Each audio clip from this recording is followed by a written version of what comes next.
interviews, and I received another email from Jacksonville, Florida, where I was living, from a mother who told me that her son had a stroke in utero, and doctors said he would never walk, talk, think, breathe, eat independently, a very extensive list of negatives she was told by medical professionals. But she said that wasn't what bothered her. What bothered her was when her and her son Hayden went around town and he was in this wheelchair. Nobody addressed Hayden. Nobody knew if they could talk to him. Nobody knew what to do. So I went over to Hayden's house and we filmed this interview. When Hayden was born, the doctors told him and his family all the negatives. He won't eat, feel, think, breathe, hear. Right now, I'm going to sit here and tell Hayden everything I think his family and him should have heard when he was born. It was a clot that turned into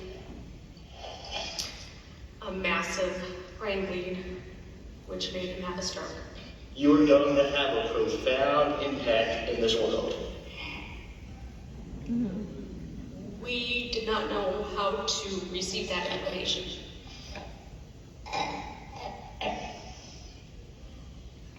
Everyone around you is going to be filled with love because of you.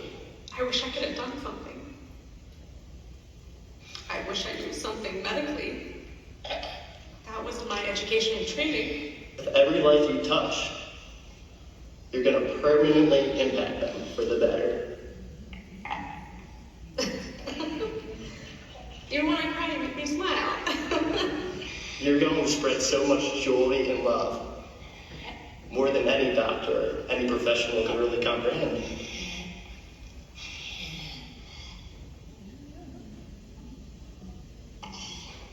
The world is going to be a better place because you were in it. You bring me so much joy.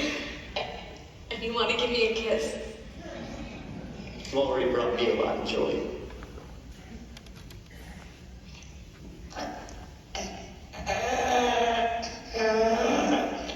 It's nice to meet you too. He smiles and laughs. He's the biggest belly laughs. I'm really glad a guy as great as you exists in this world. These are things we thought would never be possible. And when he does do them, it just goes right through your whole body. We just talked about the power of belief. In teaching, we call that presuming competence.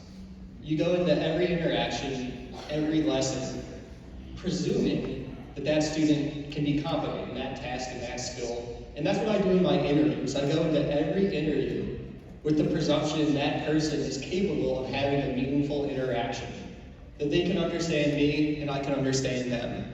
Even if it's not a verbal connection, it's not using words, that connection is still possible. And something changes when you have that presumption. As I held Hayden, I held him with more confidence. As I communicated with him, I had a more joyful, connected look on my face. All these little things about body language, which are subconscious, we might not even perceive them, they all change when you presume competence. And that's why Hayden and I were able to have that successful bond. And to be honest, there's many different types of brains in the world. Some people can perceive the oral word and some can't. That doesn't matter. Both those types of brains have just as much value. But everybody deserves the presumption that they can have a meaningful interaction. And although at this time I didn't know if Hayden could perceive the oral word, I acted as if he could. Because he deserves that basic right.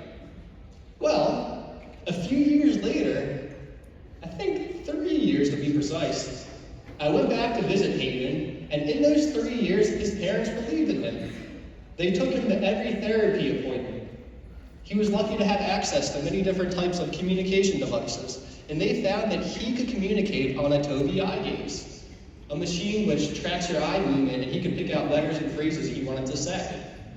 So I wanted to hear what Hayden had to say, I went back to interview him a few years after that initial one, and this is what happened. Hi, my name is Hayden. You did such a good job telling me your name. I'm proud of you, buddy. You always been so smart. What was it like the first time you said Mom on the Toby? You said it over and over and over again. And so once you say, Mom, you're supposed to jump into the field of vision, Mom. And so I kept jumping in. You say, Mom, and I say, Mom, here I am. Mom, here I am. Mom, here I am. I want to tell you about myself. I would love to hear all about you, Hayden.